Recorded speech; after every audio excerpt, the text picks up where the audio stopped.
Bom dia a todos. Queria, de antemão, agradecer aos diretores do Instituto Federal, em especial o colega Benoni e o Farley pelo convite, fico muito honrado. Gosto muito de falar sobre tecnologia, né? Achei que ia ficar sem voz hoje, passei a noite tomando as medicações, estava num evento no final de semana, mas acho que vai dar certo. Tá? Bom, eu separei a minha apresentação em 3 etapas. Tá? A primeira, falar um pouco sobre transformação digital, conceituar um pouco o tema transformação digital. A segunda etapa, falar um pouco como que a gente motivou as equipes, né, a inovar, fazer transformação digital, e, no final, apresentar alguns cases de sucesso que a gente vem desenvolvendo na UNO Chapecó.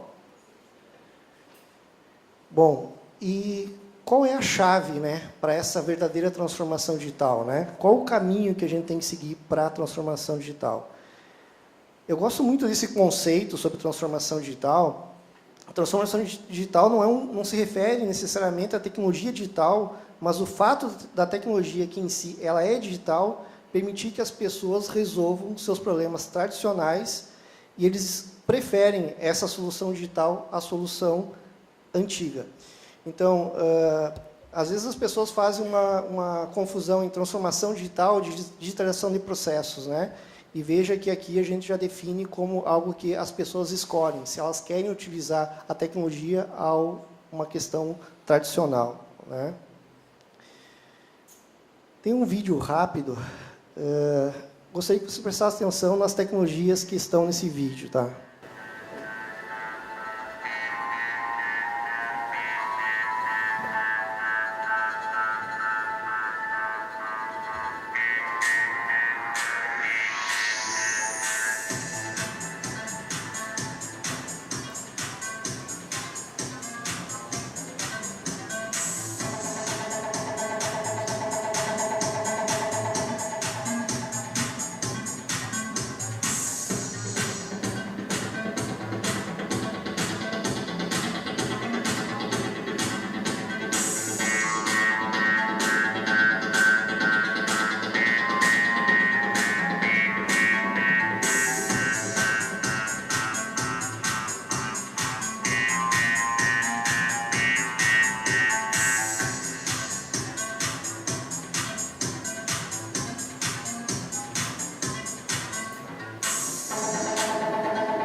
Bom, a gente vê ali que tem várias tecnologias que a gente está sendo impactado já na sociedade, né? Mobile, IoT, entre outras, né? Blockchain, várias tecnologias, né? E como eu né, enxergo transformação digital dentro da UNO Chapecó, né? Um conceito, como eu enxergo isso, né? Eu acredito muito que a transformação digital ela só acontece se as pessoas são tocadas pela tecnologia. Vem contra o conceito que eu falei anteriormente. Hoje, por exemplo, eu posso ligar para uma pizzaria e pedir uma pizza num modelo tradicional. Ligar, falar que eu quero uma pizza calabresa e não quero que coloquem cebola, por exemplo. Né? Ou posso utilizar o iFood, que é uma tecnologia que está disponível, e fazer uso dela. Ou Uber, né, por exemplo. Posso ligar, pedir um táxi ou chamar pelo aplicativo. eu escolho a tecnologia se eu quero utilizá-la dessa forma ou não. Acredito também fortemente que a transformação digital acontece muito com uma tecnologia onipresente. E eu levo muita fé ainda nesses dispositivos, ainda, principalmente para a realidade educacional. O smartphone ainda tem um potencial muito grande para transformar a educação. E está disponível, né? Hoje, praticamente todas as pessoas, né, têm acesso a essa tecnologia. A solução ela tem que ser prática, né? Tem que, se o usuário tiver que configurar, tiver que se adaptar muito ao processo, acaba não conseguindo realizar uma verdadeira transformação digital. Eu lembro que alguns anos atrás o pessoal queria encher de lousas digitais dentro da Uno Chapecó. E era meio incoerente, eu como diretor de tecnologia, sendo contra, né, encher de lousas digitais na instituição. Eu dizia, vamos fazer uma experiência, vamos colocar uma lousa, então, vamos ver como que se comporta. Porque, se não for prático, as pessoas não vão utilizar, elas vão ter resistência a isso, vai ser um investimento jogado fora. Outro problema que tínhamos é com a nossa qualidade da nossa rede. Nós não tínhamos a rede de qualidade. E lousas digitais, a maioria delas necessitam dessa condição. Outra questão, a aderência, né? Então, não adianta a TI impor alguma coisa, né? Então, eu boto lá uma lousa digital, digo com o professor de cálculo, olha, a instituição investiu nessa tecnologia e agora você tem que utilizar essa lousa digital para trabalhar, né? Você tem que envolver as pessoas no processo. As pessoas têm que se sentir que aquilo ali tem aderência ao seu processo de ensino, processo pedagógico, né? Algo simples, né? Eu sempre digo para a minha equipe, pessoal, altamente tecnológico no seu back-end, na sua retaguarda, o mais tecnológico possível que a gente puder desenvolver e criar, mais simples para o usuário. O usuário não tem que pensar muito ao utilizar. Esse é um desafio muito grande para nós, da área de TI, né? Experiência do usuário. E a gente adquiriu uns mecanismos, né, envolvendo pessoas, professores e alunos no processo dos projetos, né? Então, por que não tentar algo diferente? Quem bate na mesma tecla ouve sempre o mesmo som, né? E eu gosto de inventar, sair da caixinha, né? E a gente começou a fazer algumas experiências dentro da TI para que as pessoas fossem impactadas com essa questão de inovação. Então, a gente criou algo que a gente chama lá na TI, que é encontro de inovação.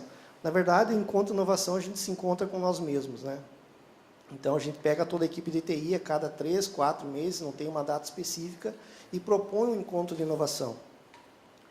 E aí dá a condição das pessoas que fazem parte do grupo propor ideias inovadoras, né? E a gente percebe, e a galera percebe o quanto é difícil. Aqui tem um exemplo, né, que criatividade e inovação são dois conceitos que andam de mãos juntas, né? A criatividade é essencial para que as pessoas tentem inovar. E projetos de inovação é diferente de ideias, né? Muita gente tem muitas ideias, né? Mas não sabem, não cria um pré-projeto, alguma coisa de como viabilizar isso. Questão de orçamento, tempo, recursos, entre outros, né? Então, aqui eu já falei, então, o Encontro de Inovação é uma oportunidade dos colaboradores apresentarem cases desenvolvidos, né? Ou em fase de ideias, né? E aqui está um exemplo, tá? Que a gente inova e a gente sai da questão da tecnologia, a gente exercita, né, um framework de inovação. Aqui foi uma sugestão que eu dei para a minha equipe, dizendo o seguinte, eu tenho uma equipe de desenvolvimento e de suporte, né? E às vezes tinham alguns atritos, né? Geralmente começou a criar uma cozinha no ambiente de suporte e uma cozinha no ambiente de desenvolvimento, né? Quer dizer, um micro-ondas lá, um micro-ondas aqui, uma geladeira aqui, né? Eu disse para a galera, pessoal, nós temos que convergir, né?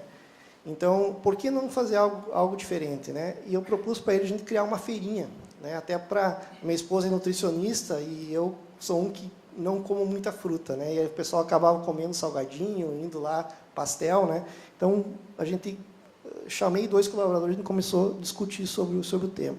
Isso aqui é algumas fotos do nosso encontro, né? A gente criou um ecossistema, lá está a feirinha já sendo apresentada. E essa imagem aqui, esse aqui é o professor Márcio, nosso pró-reitor de planejamento, ao qual a minha diretoria está ligada. É muito importante o envolvimento da alta gestão nesse processo de inovação. Eles têm como ser apoiadores desse processo, né? Aqui tem uma câmera. Nesse evento, a gente tinha um engenheiro da Google, mexicano, um engenheiro da Google que estava nos Estados Unidos e um engenheiro da Google que estava no Brasil. Todos de forma remota, e a gente não gastou R$1 com o processo. Então, aqui a feirinha, para não dizer que não tem nada tecnológico, a gente desenvolveu um aplicativozinho num tablet. O que acontece? Eu vou lá, tem uma urna de madeira com um orifício, onde eu vou lá e deposito R$20 como saldo. Eu vou no aplicativo e digo que eu depositei R$20. Quando eu vou adquirir um produto da feirinha, eu vou lá e seleciono o produto e baixa do meu aplicativo. Tá, mas relação confiança, né? Isso é que é o tema central, quer dizer, gerar na equipe relação de confiança. Toda semana tem um feirante que se preocupa com a qualidade de vida dos demais, né? Então, não tem um controle, ninguém está controlando, nunca faltou nada, né? E mantém um conceito realmente de time. Esse aqui é o Miguel, é um engenheiro da Google, ele é um mexicano. Eu não consegui virar essa imagem, tá? Vocês vão ter que virar de lado. Esse aqui é o Marcos Farias, ele é um engenheiro da Google Cloud. Ele estava em deslocamento para um evento na Califórnia, na Google, estava conversando com nós dentro do carro.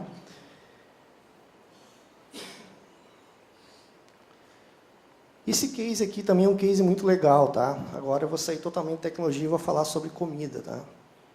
Como um bom gaúcho, eu costumo dizer que eu gosto de fazer boia de grosso, né? Então, eu gosto de inovar. Então, o que eu fiz? Tirei a equipe da questão tradicional. Nós tínhamos um problema na instituição, que era trabalhar com certificação digital. Na verdade, eu não conseguia colocar isso como priorização dentro da equipe de TI.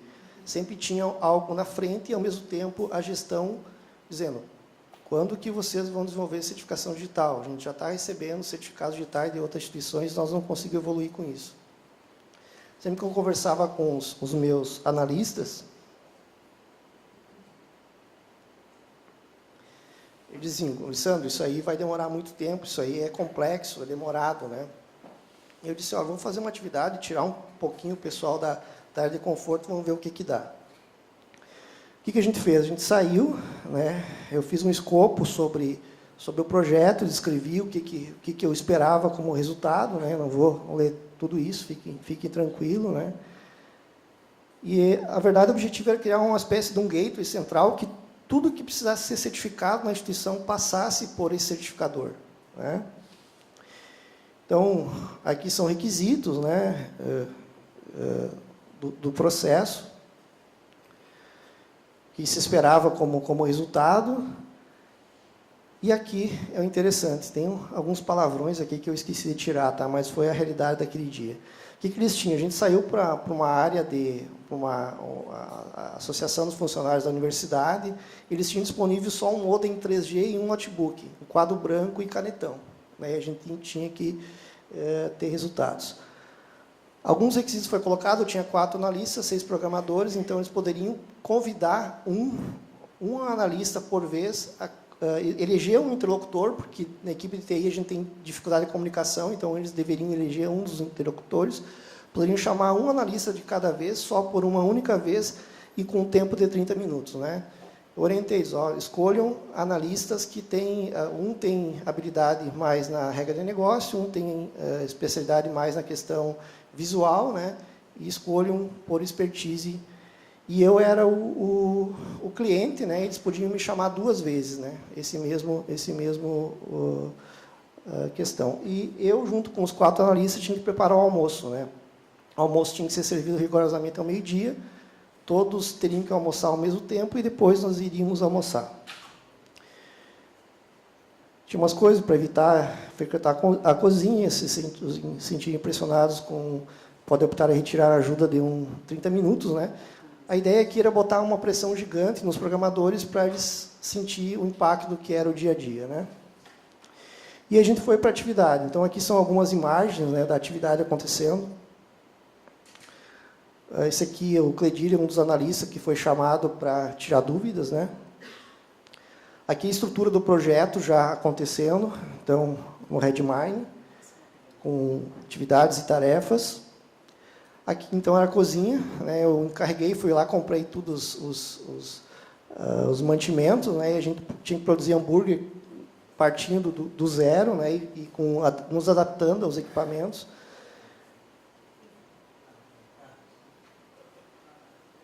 Essa imagem aqui, ó, ela fala por si, eu queria destacar, pô, o que isso tem que ver com tecnologia e inovação, tá? Essa imagem, ela relata muito o que eu esperava, a expectativa, que é a minha equipe de trabalho hoje. São 2 analistas, tá? Olha o cuidado que eles estão tendo com o processo e preparação de cada um dos pratos, né? Para que todos ficassem rigorosamente iguais, né? Então, isso reflete no dia a dia, no trabalho, né? Aqui um outro analista, ele estava também cuidando para que os hambúrgueres estivessem todos no mesmo tamanho, né? Para que todos tivessem a mesma. E, no momento, eles não sabiam disso. Eles não sabiam que eu estava avaliando isso, mais do que o resultado lá dos programadores. E, claro, tinha um dos colegas, que eu não vou citar o nome, né? Estava no WhatsApp, marcando churrasco, estava em outra vibe, né? Para ele, aquilo ali era uma festa, né? Quer dizer, hoje nós vamos trabalhar o dia inteiro, nós estamos aqui, né? E os outros ali preocupados com o resultado, né? E, no final, eu dei um feedback. E, a partir desse processo aqui sou eu, tá? Na chapa, estava junto. E aqui o resultado do final. E foi um resultado sensacional nas 2 atividades. O resultado como software, hoje esse projeto ele está em uso na instituição, muito legal ficou o projeto, eles superaram as expectativas, todo estruturado e foi desenvolvido posteriormente, claro que não desenvolvemos um dia, né? Tinha toda a estrutura do projeto, e foi muito legal. E, a partir daqui, eu vi que a coisa virou. Assim, a gente conseguiu perceber, ter essa questão de time, de trabalhar junto, de um entender o papel do outro. Em um time de futebol, zagueiro, zagueiro, atacante, atacante. Não adianta querer um fazer o papel do outro, né? E aí, agora, voltando à questão tecnológica, vou ver meu tempo aqui. Uma das questões que são importantes, não são as mais importantes, né, são conexões da internet, né? A gente trabalhou num projeto há pelo menos uns 4 anos, né?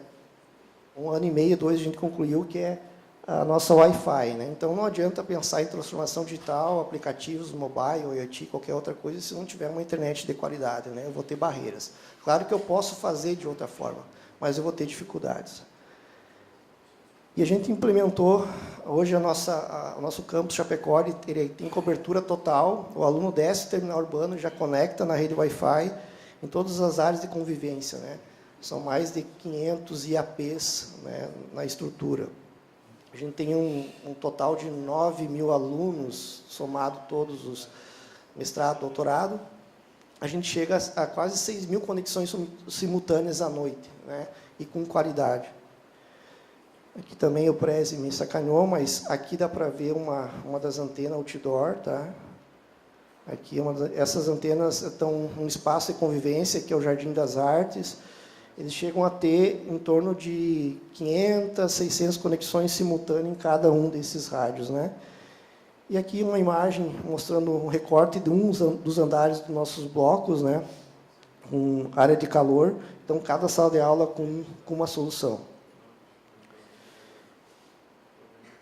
E foi legal que o projeto foi feito com um grande player e instituições com quantidade de rádios muito maior que o nosso. Um exemplo da mesma solução é a USP, né? A USP, nessa tecnologia, chega a ter 5.000 IAPs da tecnologia.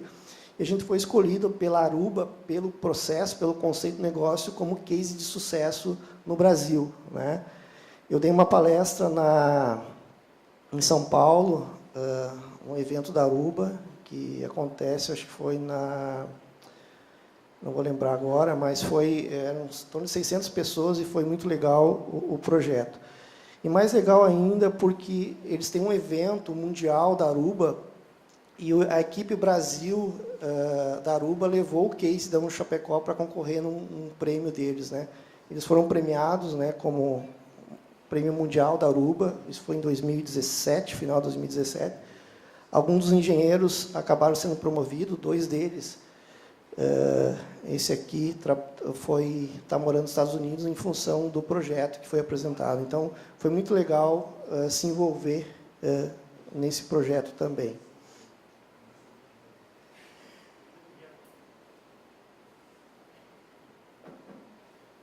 E a partir daí, então, o nosso modelo começa então a sair da caixinha, né? A gente começa a ver alguns resultados, né?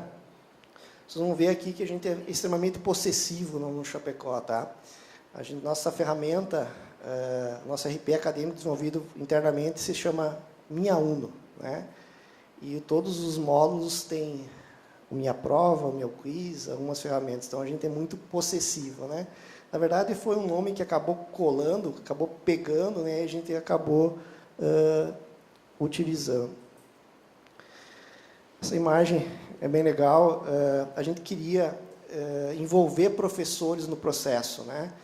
E eu comecei a conversar com alguns professores, perguntando, professor, o que mais toma teu tempo e que a TI poderia utilizar para te ajudar? E vários deles falaram, olha, Alessandro, eu me incomodo de ficar um final de semana inteiro corrigindo prova. E, às vezes, essa correção de prova o aluno não leva muito a sério, né? E eu poderia estar mudando o meu modelo pedagógico ou pesquisando outras coisas e eu estou corrigindo prova, né? E a gente buscou uma alternativa, então, para solucionar isso e criamos o Minha Prova. A gente sabe, entre uma prova e outra, o professor ainda tem que encontrar tempo para corrigir tudo, não é mesmo? E o domingo, quase sempre, tem o mesmo destino. Pensando nisso, o aluno criou uma ferramenta para facilitar sua vida, o aplicativo Minha Prova. Vamos dar uma olhada? O Minha Prova é uma mão na roda na hora de montar sua avaliação. Você cadastra tudo em um banco de questões e elas ficam associadas à disciplina e organizadas por temas e grau de complexidade. Na hora de formular uma prova, é só escolher o formato da aplicação, digital ou impresso, selecionar as questões e pronto.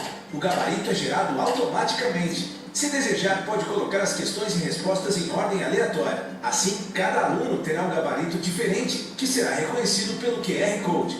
No formato impresso, você vai corrigir sua prova em 3 simples etapas. E resolve tudo por aqui, pelo seu smartphone. Lembra do QR Code que falamos? Basta posicioná-lo em cada prova, fotografar o gabarito preenchido e fotografar a prova. Escolheu o formato digital? Então, você pode aplicar a prova em Chromebooks. Desta forma, o aluno realiza a prova digital de forma segura e controlada. Pronto! Independente da plataforma, a prova é corrigida e automaticamente a nota é lançada para o diário de classe. Que praticidade, hein? Você ainda tem acesso a estatísticas sobre o desempenho da turma e a complexidade de cada questão. Agora que simplificamos a correção, você vai ter mais tempo livre. Se quiser, pode simular avaliações para reforçar o conteúdo. É mais tempo para você e mais conhecimento para o aluno. Uno Chapecó, a revolução do conhecimento. Eu lembro que quando eu cheguei com a ideia, a gente tem um quadro branco na área de TI. Eu cheguei numa segunda-feira, empolgado, né, com um projeto, falei para a equipe, né, e uns venderam, a maioria ficaram assustados, né. Eu tenho um filho hoje com 20 anos, na época com 18, calouro, né. Eu cheguei no carro, ele ia comigo, cheguei empolgado. João Vitor, hoje tive uma ideia legal, o professor vai corrigir prova em 30 segundos, vai embaralhar as questões e tal. Eu lembro que ele olhou para mim, tá, mas o que tem de bom nisso? Eu, de novo, né, empolgado. Cara, olha só, o professor vai corrigir a prova em 30 segundos, vai embaralhar as questões, os alunos não vão poder colar mais. Ele olhou para mim e disse, tá, mas os alunos vão te odiar. Os caras vão ficar indignados. Claro, eu não tinha enxergado pela ótica dele. Ele era aluno inserido na instituição onde eu trabalho e o pai dele desenvolvendo uma solução que eles não iam mais poder colar, né? E ele estava, né? E foi muito legal o feedback dele, porque naquele momento a minha iniciativa era fazer algo mecânico mesmo, quer dizer, resolver um negócio de corrigir prova. E a partir do feedback dele, eu comecei a pensar, não, eu tenho que agregar valor isso aí. Só corrigir prova eu resolvo o problema do professor, mas eu tenho que envolver qualidade acadêmica. Eu tenho que vender isso como qualidade acadêmica. Então, aqui tem um videozinho só mostrando o processo, tá?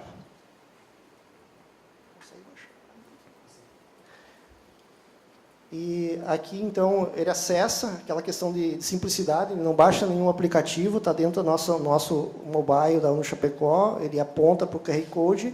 Cada QR Code está ligado a um gabarito específico de cada aluno, então cada aluno tem um gabarito, ele lê, ele confere, e a partir daí ele só valida no diário de classe e o aluno já tem a notificação via push da nota, né, em questão de alguns segundos. E aqui, o que eu falei, aqui tem um depoimento de uma professora, foi a primeira professora que utilizou. Curso de Ciências Contábeis da UniChapecó. Estou aqui para compartilhar a experiência da utilização do aplicativo Minha Prova no primeiro semestre de 2017. Eu utilizei o aplicativo para a elaboração e correção de 11 avaliações impressas e 2 digitais. São, ao todo, mais de 1000 provas. O aplicativo, entre outras funcionalidades, facilitou muito a correção das provas, que em média levaram em torno de 30 segundos, e também a análise dos resultados da prova no sentido de verificação de desempenho, tanto do desempenho individual dos alunos, quanto do próprio desempenho da turma, o que favoreceu a retomada dos conteúdos tidos como menos assimilados pelos acadêmicos. Eu recomendo a utilização do aplicativo Minha Prova.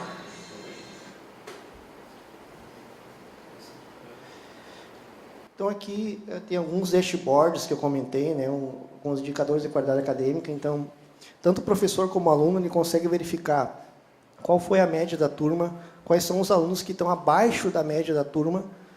Quando ele cria o banco de questões, ele cadastra esse banco de questões por assuntos. Então, mesmo que a minha turma ela tenha atingido uma nota 8, por exemplo, eu consigo identificar se algum assunto não teve um desempenho favorável. O que permite o professor retomar aquele conteúdo e reavaliar, porque isso vai ser cobrado no ENAD e tem relação com o conceito de curso, né?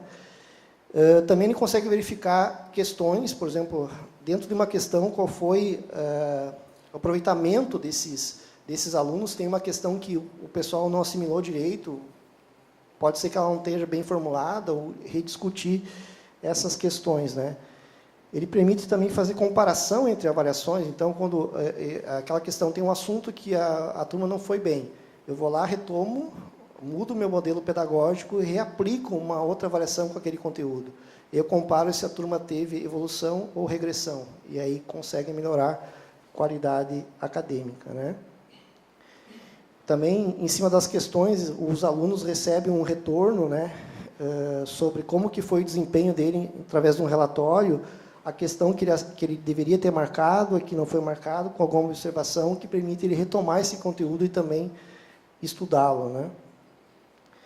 E aí a gente entrou em uma nova fase, né, que o vídeo já mostrou antes, mas a utilização de Chromebooks.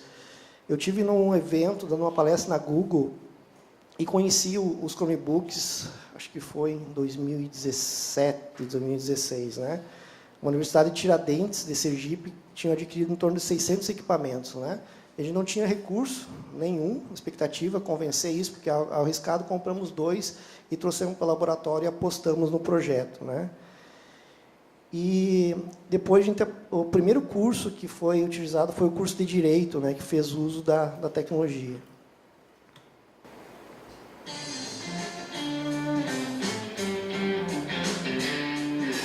O primeiro projeto, minha prova, ele era um formato onde o professor imprimia essa prova no modelo tradicional, modelo impresso, né, e corrigia através do QR Code. A gente entra numa nova fase agora, que é proporcionar uma nova experiência para os alunos da UniChapecó, onde a gente coloca nas mãos tanto de professores como alunos laboratórios itinerantes.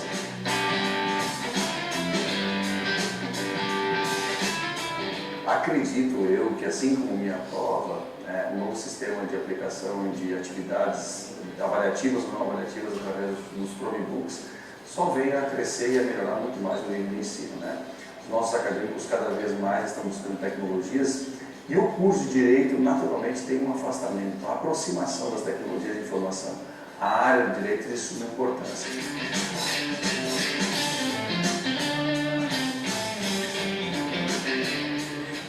bem prático, então não há muita dificuldade. Eu acredito que com certeza só venha contribuir com todos os acadêmicos da UniChapecó.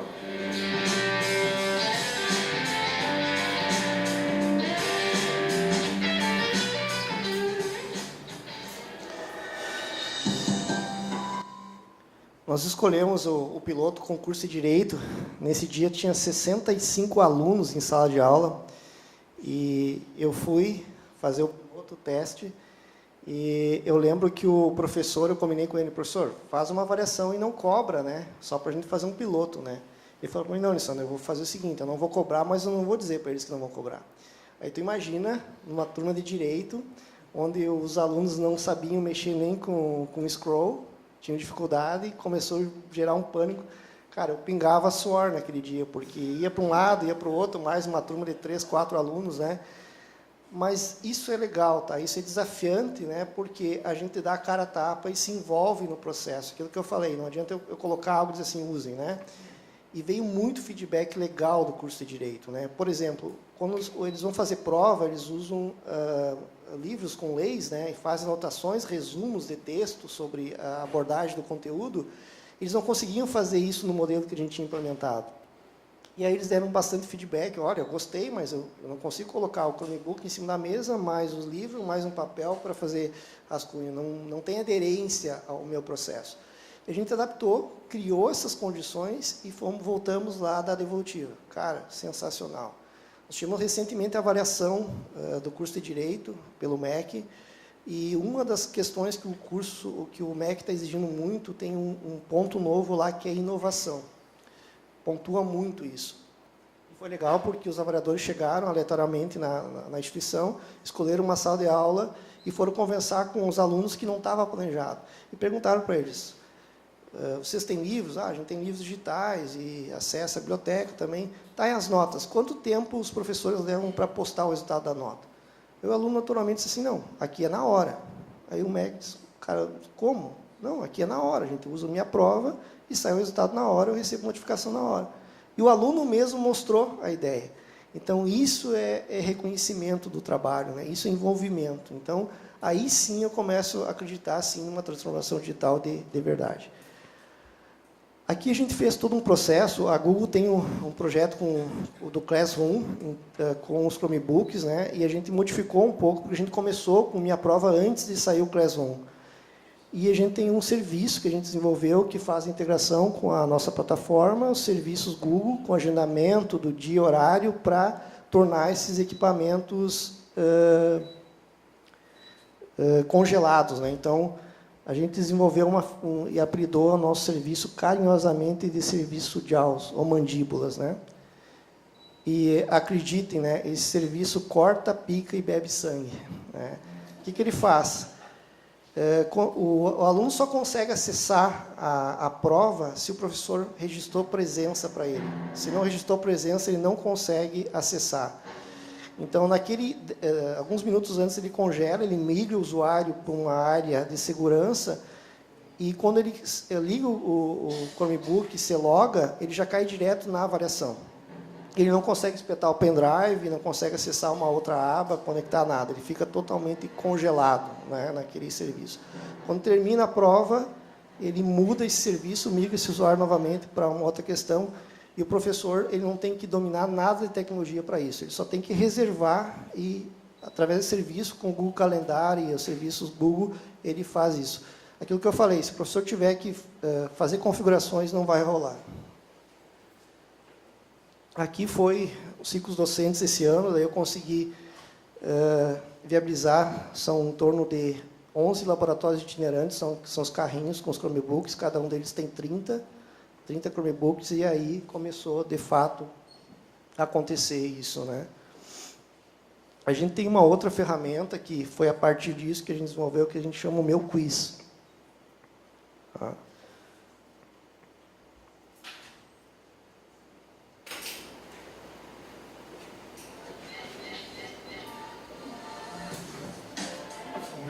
Hoje ele a gente pode dizer que é mais um módulo dentro da minha Uni, dentro do aplicativo da UniChapecó. E ele pode ser aplicado pelo professor em qualquer momento, seja no final da aula, como foi hoje, para revisar um conteúdo, ou mesmo para preparar os estudantes para uma avaliação, uma atividade avaliativa, alguma coisa assim.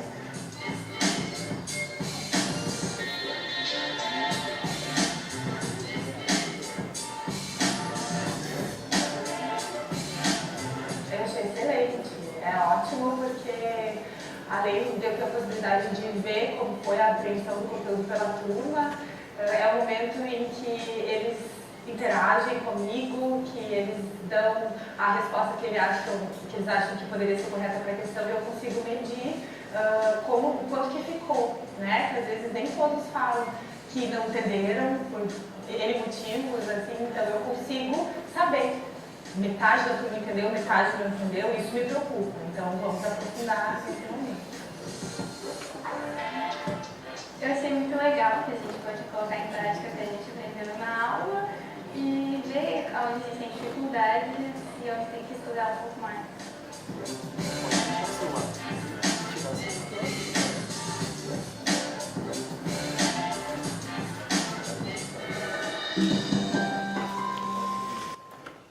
Então, aquilo que eu disse, né, eu acredito muito ainda na tecnologia onipresente, né, eu acho que isso aqui ainda pode, e não adianta a gente oferecer Wi-Fi de qualidade para que os alunos naveguem em redes sociais, né, a gente tem que disputar com redes sociais, e como fazer isso, né. Existem soluções gratuitas, como Kahoot, são muito boas, alguns professores utilizam, mas a gente queria integrar isso pensando lá no futuro, um projeto que a gente está trabalhando, que a gente chama Raio-X da Turma, trabalhar num processo de retenção de alunos, né? Porque quando ele utiliza na plataforma, ele tem toda a participação dos alunos, índice de desempenho dos alunos, e esses alunos recebem um relatório no final, como que foi a participação dele em cima do quiz, né? Foi legal também aqui, foi o curso de medicina, que a gente teve uma inserção, mas foi muito legal o depoimento de uma professora do curso de psicologia. Ela narrou o seguinte, ela tem uma das aulas que ela trabalha muito com questão de suicídio, morte, né, que é um tema extremamente pesado para os alunos. Ela disse, olha, aquele dia que a gente faz aquela aula e a gente vê que a turma baqueia, né? E ela contou, olha, teve um dia que uma professora bateu na minha sala lá perguntando o que estava acontecendo, né? Ela disse para mim, não achei que era curso de psicologia aqui, porque estava uma algazarra, todo mundo rindo e brincando, era o resultado do quiz, né? Porque ele gera um pódio, né? E gera alguns memes no final ali, então gera essa disputa saudável, né? Para que o aluno, os jovens, né? Eu tenho um filho nessa idade, e eles gostam de ser a todo momento testados, né? E aqueles alunos que realmente gostam de estudar, eles gostam desses desafios, né? Então, a gente tivemos, foi lançado o quiz esse ano também, a gente já teve em torno de 545 aplicações, foram 387 quiz criados, porque ele possa reaplicar o mesmo quiz, isso dá uma liberdade ao professor. Até o momento, 2.607 alunos participaram de quiz. A minha prova foram em torno de 2.469 avaliações já aplicadas. E aí a gente falar em questão ecológica, né, papel, em formato digital, né, tempo de professor, foram em torno de 15.134 questões cadastradas, foram quase 1.000 somente esse mês, e 270 professores já cadastraram questões. A gente tem um público em torno de 450, 500 professores, né, então a gente vem atingindo quase que 100% desse público, né. E a gente lançou, eu falei para vocês que a gente era possessivo, né? A gente lançou essa semana uma ferramenta, o meu quiz, a ideia do meu quiz é o professor perguntar para o aluno, né? E a ideia da minha pergunta é o contrário, o aluno perguntar para o professor, criar alguns fóruns de discussões, né? Que permitam não só para aquele momento de sala de aula. Então, o professor cria temas de discussões relacionados ao assunto que ele está tratando em aula. E aí o aluno pergunta, não sei se alguém já ouviu falar sobre, tem um modelo, chama-se 300, alguém já ouviu falar? Tem um professor, se não me engano, na URGS, no Rio Grande do Sul, ele criou essa metodologia, se não falha a memória. O que ele fez? Ele tinha cálculo e tinha quase 70% de reprovação. O que ele pegou? Dividiu a turma em grupos, né? Então ele selecionava 4, 5 alunos em grupos, né? E aqueles melhorzinhos ficavam como tutor desses 4, né? Ele dizia assim, olha, se vocês ajudarem a melhorar a avaliação desses alunos que estão indo mal, vocês atingem um ponto a mais. Então, aqueles alunos que gostavam de estudar, eles eram provocados, né? Eles queriam mais. E ajudava aqueles alunos. Então, por isso que eles chamam de 300. E a ideia aqui é parecido, né? Quer dizer, eu criar um fórum de discussão onde o meu colega faz uma pergunta e aquele colega que sabe um pouquinho mais responde. Ele está sendo testado também, porque ele está aprendendo nesse momento. E o professor, como moderador, também acompanhando e replicando essa informação. Então, aqui tem algumas telas, né? Então, ele escaneia sempre parte do QR Code. Aí tem... As telas mudaram um pouco, tá? Mas tem tags por assuntos e ele insere perguntas. Quando faz a pergunta, é notificada via push no aplicativo. Quando alguém responde, também acontece isso, né? Legal que no celular tu consegue usar a tecnologia comando de voz, né? Tu aplica o comando de voz, faz a pergunta oral, né? O professor também consegue responder da mesma forma. Então, a ideia aqui é continuar o conhecimento fora da sala de aula. Quer dizer, aquela abordagem não terminar ali naquele momento, né, para quem quer continuar estudando. A gente fez uma inserção no curso de Educação Física, isso foi semana passada, tá? Acho que foi na terça-feira a gente fez isso. Então, está em teste, está em piloto, a gente não libera para todo mundo, então tem 2 cursos testando. Depois que eles veem feedbacks, vêm melhorias, sugestões, a gente avalia, testa, corrige possíveis erros, e aí sim a gente coloca disponível para todos os cursos.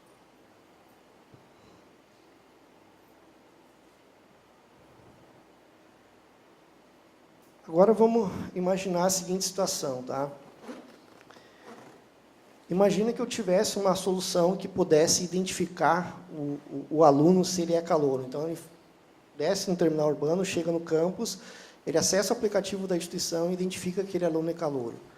O que acontece no nosso meio, né? Nós estamos no oeste de Santa Catarina, tem muitas regiões que os alunos acabam indo até a instituição, e muitas vezes a localidade onde esses alunos estão inseridos são muito menores que o tamanho do campus da instituição. Os alunos têm dificuldade imensa quando entram na instituição se localizar. Onde que é a minha sala de aula? Aí tu começa a falar, tua aula é no R3-214, tá? Mas onde que é o R3? Tem placas, eles ficam nervosos, ficam perdidos, né? Então, imagine que ele pudesse identificar esse aluno. Identificando, ele pudesse informar o local e levar o estudante até o local de forma indoor. Levar esse aluno até onde ele tem aula. E, além disso, que esse aluno ele pudesse fazer perguntas, qualquer pergunta para essa aplicação, de uma forma cognitiva. Do tipo, aonde tem lanche? Ou do tipo, eu estou com fome. Né? Ele não está perguntando aonde que é o restaurante universitário. Ele está com fome, ele tem uma reação. Ou do tipo, aonde que é a minha aula amanhã? Ou ainda, eu preciso retirar um livro. Ou ainda, onde eu pego o busão, ou a lote, lá o pessoal fala lote, eu sou gaúcho, né? Onde pega a lotação, onde pega o bus, né? Eles não sabem, né? Ou aonde eu faço o ajuste da minha matrícula. Lá nós temos a central de relacionamento. Então, quando ele tem localizações físicas, vai aparecer central de relacionamento. Mas ele não sabe que a central de relacionamento serve para ele fazer ajuste de matrícula. Então, quando o professor diz assim, cara, eu tenho que fazer ajuste de matrícula. Cara, onde que eu vou? O que eu faço? Né? E aí a gente desenvolveu uma ferramenta chamada Localize. Esse não tem o meu, tá? O pessoal de marketing não deixou botar o meu Localize. Então, aqui, o Thiago, um dos nossos analistas que está nos ajudando no projeto, está no terminal urbano, ele acessou o aplicativo da Chapecó, o Minha Uno, e selecionou a Localize-se. Né? A ferramenta, então, ela vai identificar, vai dizer, olá, Thiago, identificamos que você possui a aula de cálculo 2 às 9 horas no bloco R3. Localizar no mapa? Ele deu sim. Então, ele identificou que o Thiago está nessa posição aqui, que é o terminal urbano, né?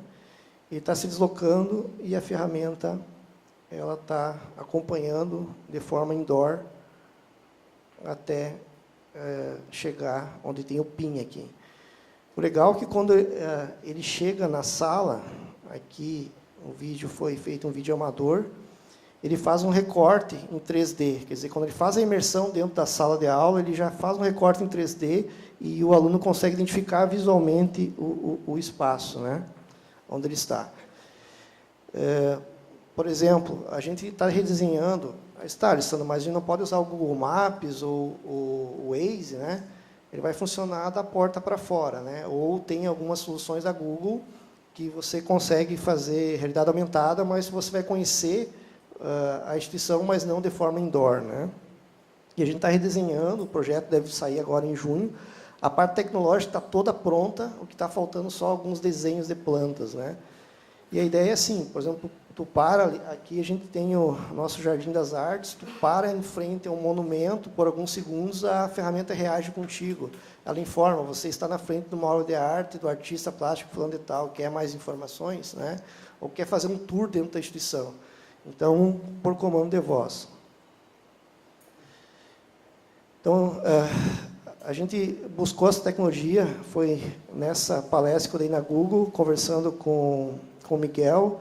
Eu falei sobre a necessidade que a gente tinha dentro da instituição, a dificuldade, porque muda muitas coisas do lugar, e ele me apresentou a tecnologia chamada Dialogflow, que é a tecnologia que a gente está utilizando hoje, né? E ele consegue fazer interação humana baseada em conversas em linguagem natural. A gente sempre, quando fala em computação cognitiva, inteligência artificial, a gente sempre lembra do Watson, né?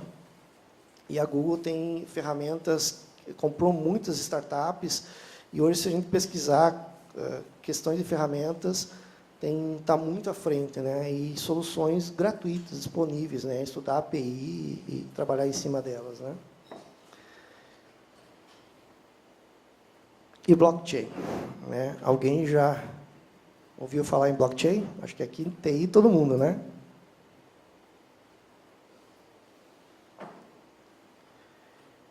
Então, não tem como não falar sobre blockchain sem tratar do tema segurança da informação, né? O tema segurança da informação é um verdadeiro arcabouço, né? Envolve vários temas, como hardware, software, né? E o blockchain é um bloco de dados, é uma rede de blocos encadeados, né? Eu gosto dessa definição. Ele não é uma ferramenta, ele é um conceito, né? E ele serve, né? Começou, todo mundo conhece blockchain como o Bitcoin, como as moedas virtuais, como vários tipos de moedas que vêm seguindo, né? E vários tipos de dados, né? Eu gosto dessa imagem de dados. Esses dias eu dei uma palestra na Unidade. E um amigo meu pediu, disse, olha, traz bastante dados, né? Em todas as minhas apresentações tinha desenho de dados, né? E como que funciona, né? E, na verdade, o que ele faz? A cada tempo, né, um bloco é fechado, então aqui está sendo fechado o bloco 91, e imaginando que alguém tenta modificar a transação do bloco 74, né? No Bitcoin, ele fecha cada bloco de dados com várias transações a cada 10 minutos, até 10 minutos. Né? Na tecnologia que a gente está usando, que é o Ethereum, ele fecha até 5 segundos, entre 2 a 5 segundos, porque a gente criou uma plataforma privada, né? uma questão privada. Então, para mim modificar essa transação, eu teria que recalcular todos os blocos das transações em até 2 segundos antes do 5 segundos ser fechado aqui. Então, matematicamente é impossível, né? O dado, se acontecer isso, essa rede ela é quebrada, né? E por que utilizar a blockchain não no Chapecó, né? A longa data eu era abordado pelo nosso reitor, ele fascinado por tecnologia também, um engenheiro civil, dizia, pá, eu não aguento mais na Secretaria Acadêmica fechar o diário de classe. Fico 2 horas lá, porque o nosso modelo, a gente chegava até a Secretaria Acadêmica, imprimia lá, fechava o diário e os professores assinavam, né, fisicamente os diários de classe. Né? Estou terminando. E aí um dos problemas que se tem em relação a isso, eu sempre ouvi, né, a minha trajetória como estudante, que professor não erra, né, o professor se engana, né, eu acho que continua continua como a verdade, né. Então imagina um fechamento de um diário de classe com somente usuário e senha, onde o professor porventura se enganou, um aluno que não ia ser aprovado ou seja, era para ser aprovado, ele colocou como aprovado, né? E fechou o diário e colocou somente usuário e senha. Provavelmente ele vai questionar a TI, olha, alguém modificou essa informação. Eu vou além disso, né? Eu falo isso muito abertamente com a minha equipe, até porque isso tem a ver com toda a nossa história dentro da TI, né? Outro dia eu conversava com um colega de uma grande instituição do Rio Grande do Sul, ele dizendo, olha, um programador da minha equipe foi lá e modificou as suas notas. Ele reprovou e foi lá e alterou essas notas, né? A gente vai falar, pô, tem logs, né? Mas os logs também, se uma equipe pequena, que você não tem como criar especialista em cada uma, às vezes tem que dar acesso, né? Ele pode modificar até, inclusive, logs, né? Cara, tu imagina, tu bota em xeque toda uma qualidade de uma instituição, né? Porque daqui a pouco tem alguém vendendo isso lá dentro, né? Imagina um curso de medicina onde alguém reprova, alguém vende a aprovação do aluno lá dentro, né? Ou a própria secretaria acadêmica, né? Que o pessoal tem que também ter acesso a isso, né? Então, daqui a pouco alguém modifica essa informação. A credibilidade da TI, ela se foi, né? Quer dizer, onde está a questão? E a blockchain não permite isso, né? Então, aqui tem um videozinho de 30 segundos, o professor faz o fechamento, né? Ele usa aqui um segundo fator de autenticação 2FA, que tem que vincular o seu smartphone para fechar, então alguém tem que ter acesso ao seu smartphone para conseguir fechar o diário, a primeira questão de segurança. Ele confere os seus diários de classe, né? E, a partir daí, essas informações são jogadas na blockchain. No final, ele tem um recibo, o recibo já foi modificado um pouquinho, né? Mas o que contém esses dados desse recibo? Esse recibo é a prova do professor. Ele recebe um e-mail, pode imprimir e guarda com ele, né? Então, ele contém algumas informações. Ele contém aqui o hash do arquivo na blockchain, hash da blockchain, hash da transação. Como ele fechou o diário, é um PDF, em cima do PDF é gerado um MD5 e o MD5 é levado para a blockchain. Além disso, esse arquivo PDF ele foi armazenado numa ferramenta de gestão documental que tem identificador. Então, se lá na frente alguém questionar e disser, olha, não foi isso que eu fechei, foi modificado. Recorre à blockchain, pega o arquivo que está na gestão documental, submete de novo o MD5 em cima do que está na blockchain e consegue dizer, olha, o arquivo que fechou foi isso aqui. Os logs com o segundo fator DFA está aqui também na blockchain. E a tecnologia, por si, ela serve como prova real. Eu não consigo voltar no tempo e modificar um dado da transação dentro da blockchain, né? Então, fica perfeito no meu entendimento. Hoje, a gente tem 3 nós na nossa blockchain, um no nosso data center, no Chapecó, um na Google Cloud, Estados Unidos, e um na Azure, na Bélgica, né? 3 continentes, 3 tecnologias distintas. Alguém vai dizer, Tarsano, mas para que isso, né? Um canhão para matar uma mosca, né? Na verdade, é o seguinte, a gente pensa algo maior lá na frente. Como armazenamento em blockchain, em cloud, alugando cloud é muito pequeno, o investimento é irrisório, a gente quer evoluir com isso. Aqui, uma questão um pouco mais técnica, né? São os 3 nós, tem alguns containers que fazem essa integração. Então, naquela historinha que eu contei lá de modificar o nó no 74, além de eu ter que invadir, para mudar o nó 74, eu tenho que invadir os 3 data centers simultaneamente, modificar as transações nos 3 em menos de 5 segundos, o que torna praticamente impossível, né? E aqui a nossa blockchain, ela acelerado, né, o processo, então ele fechando ali a cada 2, 3 segundos um bloco, né, com as transações e os 3 nós sincronizados, né? Então, só para ilustração. Tem 10 minutos? Ah, dá para falar mais, então. Foi legal esse projeto também. Muitas instituições do mundo estão indo para a questão blockchain, fazendo registro de diplomas, né? Eu, particularmente, eu acredito que o diário de classe, na minha humilde concepção, é um registro mais importante que, inclusive, que o diploma, tá?